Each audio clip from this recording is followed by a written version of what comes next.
ഇതാണ് സുഹൃത്തുക്കളെ മോദിജിയുടെ നാക്ക്. 10-11 കൊല്ലമായി ഓരോ ഇന്ത്യക്കാരനു മുന്നിലും അതിനു മുൻപ് ഗുജറാത്തിലും വിളമ്പിയ നാക്ക്.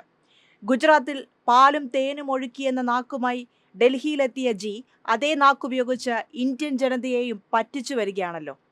കേരളം എന്ന് കേട്ടാൽ മോദിയുടെ രക്തം തിളയ്ക്കും. പക്ഷേ ആ ചോരത്തിളപ്പ് പ്രതികാരത്തിൻ്റെതാണെന്ന് മാത്രം. കണ്ണിൽ പൊടിയിട്ടുള്ള മായാജാലവും നാക്കുകൊണ്ടുള്ള വാചകമടിയും. രാജ്യത്തെ നടുക്കിയ പ്രകൃതി ദുരന്തമായിരുന്നു വയനാട് ജില്ലയിലെ മേപ്പാടി ചൂരൽമലയിലും മുണ്ടക്കയിലുമുണ്ടായത്. ദുരന്തത്തിന്റെ 2ാം നാൾ മോദിജി പറന്നെത്തി.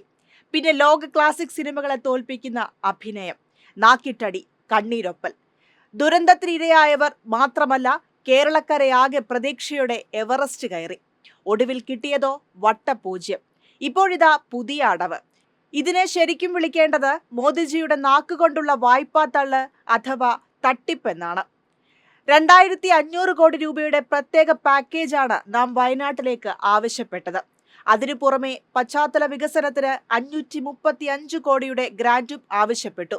ഒന്നും തന്നില്ല എന്നു മാത്രമല്ല, ഹൈക്കോടതിയിൽ നാം നൽകിയ ഹർജിയെ ശക്തമായി എതിർക്കുകയും ചെയ്തു.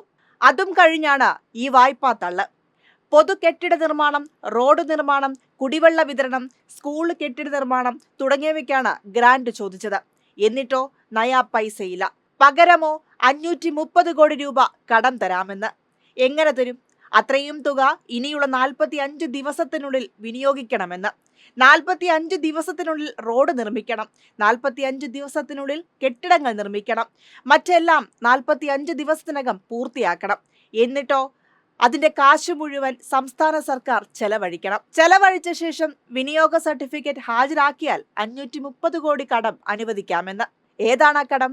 അതും സംസ്ഥാന സർക്കാരിന് ഈ വർഷം വായ്പയായി ലഭിക്കാൻ അവകാശപ്പെട്ട 1801.77 കോടി രൂപയുടെ മൂലധന നിക്ഷേപ വായ്പയിൽ നിന്നുമുള്ള വിഹിതം. അതായത് നമുക്ക് അവകാശപ്പെട്ട തുക നമുക്ക് വായ്പയായി പോലും ലഭിക്കണമെങ്കിൽ ആ തുക മുൻകൂർ ചെലവഴിക്കണം, അതും 1.5 മാസത്തിനകം. AI സാങ്കേതിക വിദ്യ ഇനിയും 1000 ഇരട്ടി വികസിച്ചാൽ പോലും അസാധ്യമായ കാര്യം. എന്നിട്ടും നാക്കിട്ടടിക്ക് ഒരു കുറവുമില്ല. ഇനി ഈ പൈസ വിനിയോഗിക്കുകയും കേന്ദ്രം കടമായി തരികയും ചെയ്തുവെന്നിരിക്കട്ടെ, അപ്പോൾ ഈ തുകയും കടമെടുപ്പ് പരിധിയിലാക്കും. എന്നുവെച്ചാൽ ഒരു വിധേനയും കേരള ജനതയെ ഒരിഞ്ച് മുന്നോട്ട് പോകാൻ അനുവദിക്കില്ലെന്ന ക്രൂരത. ഈ ക്രൂരതയും നമുക്ക് മോദി മാജിക് എന്ന് വിളിക്കാം. ജാലവിദ്യക്കാരന്റെ ഈ കൺകെട്ട് വിദ്യയെ തിരിച്ചറിയണം, ഒന്നിച്ചെതിർക്കണം. എങ്കിൽ മാത്രമേ കേരളം രക്ഷപ്പെടൂ, കേരള ജനത രക്ഷപ്പെടൂ.